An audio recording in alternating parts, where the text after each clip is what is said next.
7th number ना, greatest integer function, greatest integer function GIF। तो क्या होता है ग्रेटेस्ट इंटीजर फंक्शन? देखो, a function f from R to R defined by fx is equal to box x, ठीक है, fx is equal to box x which takes या फिर assumes, which assumes or takes, which assumes the largest integer value less than और equal to x। इसका क्या मतलब हुआ? देखो, fx is equal to box x, इसे बॉक्स x भी बोलते हैं, ठीक है, कई बार। तो ग्रेटेस्ट इंटीजर फंक्शन क्या होता है? अगर मैं किसी एक x की वैल्यू देखना चाहूँ तो उस x की वैल्यू क्या होगी? लार्जेस्ट इंटीजर होगा, उस x की वैल्यू एक लार्जेस्ट इंटीजर होगी विच इज आइदर x और लेस देन x। तो फॉर एग्जाम्पल अगर मैं बोलूँ चलो x मैंने ले लिया चलो 2.4, ठीक है, तो fx is equal to box x क्या होगा? बॉक्स x तो हो जाएगा बॉक्स ऑफ 2.4। तो क्या 2.4 एक इंटीजर है? 2.4 एक इंटीजर नहीं है। So this assumes the largest integer value less than x। तो largest integer value less than 2.4 क्या है? 2 है, तो 2 हो जाएगा, ठीक है, क्योंकि 2.4 इंटीजर के इक्वल नहीं है। अगर मैं बोलूँ चलो ये 1 हो गया, अगर मैं x बोलूँ x चलो 4 के इक्वल है, ठीक है, तो fx is equal to box x क्या होगा? ठीक है, तो बॉक्स 4 क्या हो जाएगा? 4 के ही इक्वल हो जाएगा। लार्जेस्ट इंटीजर लेना है मुझे जो या तो x के इक्वल हो या फिर जस्ट x से कम हो। तो अगर यहाँ 4 है तो मैं 3 नहीं ले सकता हूँ क्योंकि ये इक्वल है ना, ये इंटीजर है, तो मुझे 4 ही लेना पड़ेगा। या तो वो 4 के इक्वल हो, अगर इंटीजर है तो वो डायरेक्टली 4 के इक्वल होगा, मतलब इंटीजर के इक्वल होगा। और अगर ये 4 नहीं होता, सपोज 3 पॉइंट समथिंग होता या फिर 4 पॉइंट समथिंग होता, तो फिर मुझे इससे 4 लेना पड़ता, the integer value which is less than x, ठीक है, ठीक है। अब देखो, अगर मैंने इसको 3 ले लिया ना, अगर मैं बोलूँ कि बॉक्स एक्स यानी कि बॉक्स 4 इज इक्वल टू 3 है, तो this is not the largest integer which is equal to or less than x. The largest integer which is equal to 4 is 4 only. Okay, तो हमें सिर्फ लेस देन वाले को importance नहीं देना है, इक्वल टू वाले को भी इंपॉर्टेंस देना है, ठीक है। तो आई होप ये समझ आ रहा होगा। तो ये चीज़ गलत है, ठीक है। हाँ देखो, कुछ और एग्जांपल कर लेते हैं। x अगर 0 है तो बॉक्स ऑफ x मतलब बॉक्स 0 क्या होगा? 0 ही होगा, ठीक है। अगर x is equal to suppose मेरे पास -0.2 है, तो फिर बॉक्स ऑफ x क्या होगा? बॉक्स ऑफ x मतलब बॉक्स ऑफ -0.2 क्या होगा? 0 नहीं होगा, -1 होगा, ठीक है।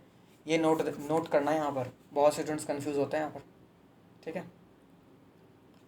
अब देखो, अभी मैं बताऊँगा, ग्राफ बताऊँगा मैं, ठीक है, तो ये सारा कुछ क्लियर हो जाएगा। अब सपोज x मेरे पास -2.3 है, तो बॉक्स ऑफ -2.3 क्या होगा? -3 होगा, ठीक है।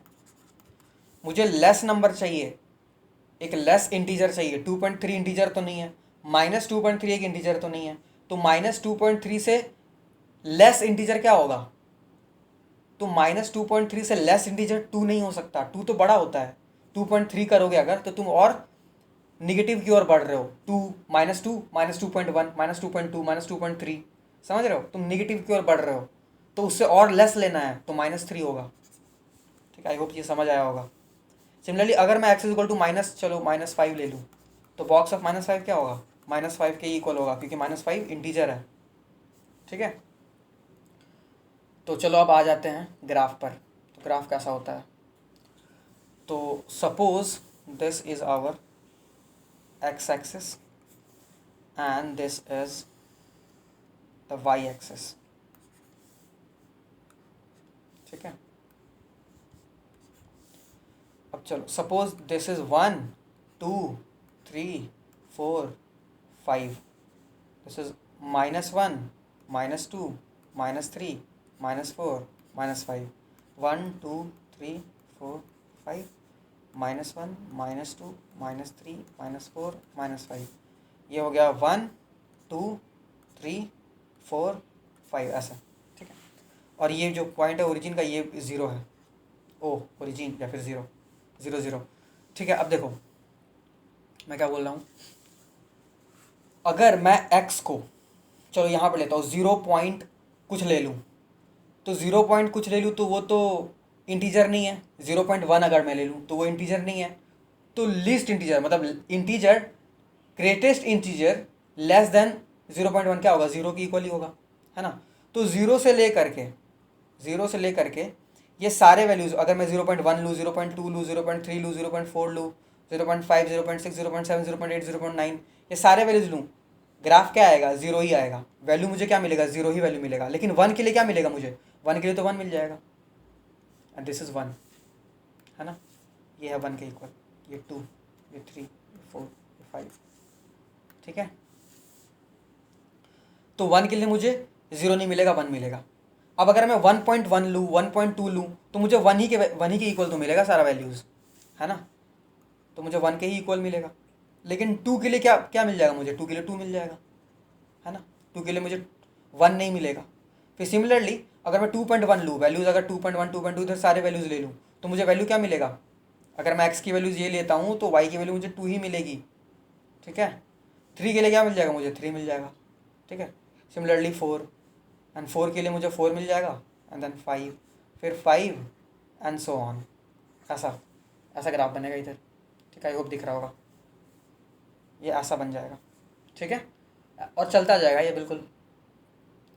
अब चलो नेगेटिव नंबर्स पर आ जाते हैं।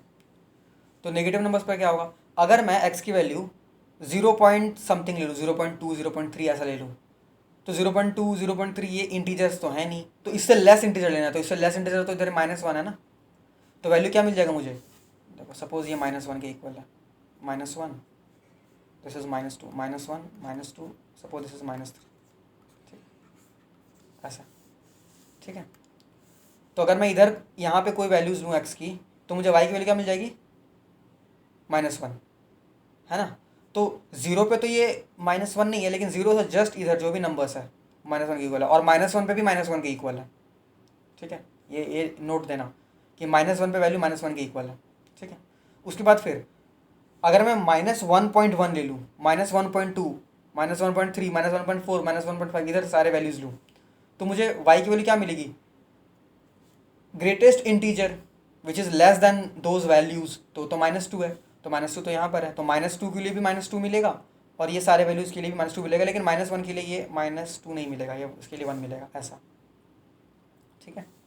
सिमिलरली उसके बाद मुझे क्या मिलेगा, देखो यहाँ पर -3 के लिए मुझे क्या मिलेगा, -3 मिलेगा, और इधर ये सारा वैल्यूज़ मिलेगा, ऐसा फिर ऐसा बढ़ता जाएगा। देखो राइट हैंड साइड में open circle, left hand side में dark circle, close circle, open circle close circle, या फिर ऐसा बोल सकते हैं close circle open circle, close open close open close open, ऐसा बनता है ग्राफ। और इसका एक स्टेप वाइज, मतलब देखो ये एक सीढ़ी जैसा नहीं लग रहा कि पहला स्टेप यहाँ फिर दूसरा स्टेप, एक सीढ़ी तो है, लैडर ना है एक, ठीक है। तो इसे स्टेप वाइज फंक्शन भी बोलते हैं, ठीक है, स्टेप वाइज फंक्शन।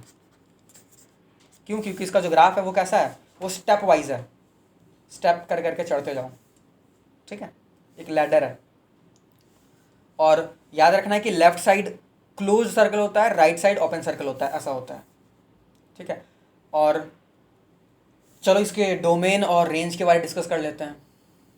तो क्या होता है डोमेन और रेंज, देखो डोमेन क्या हो जाएगा, domain of box x, domain of box x will be पूरा का पूरा आर रियल नंबर, और रेंज क्या हो जाएगा, रेंज ऑफ बॉक्स एक्स सिर्फ और सिर्फ इंटीजर वैल्यूज z, ठीक है। क्यों, देखो मुझे सारे वैल्यू क्या मिल रहा है, -3 के इक्वल मिल रहा है, -2 के इक्वल मिल रहा है, -1 के इक्वल, 0 के इक्वल, सिमिलरली 1 के इक्वल, 2 के इक्वल, 3 के इक्वल, 4 के इक्वल, तो सारे इंटीजर वैल्यूज ही तो मिल रहे हैं।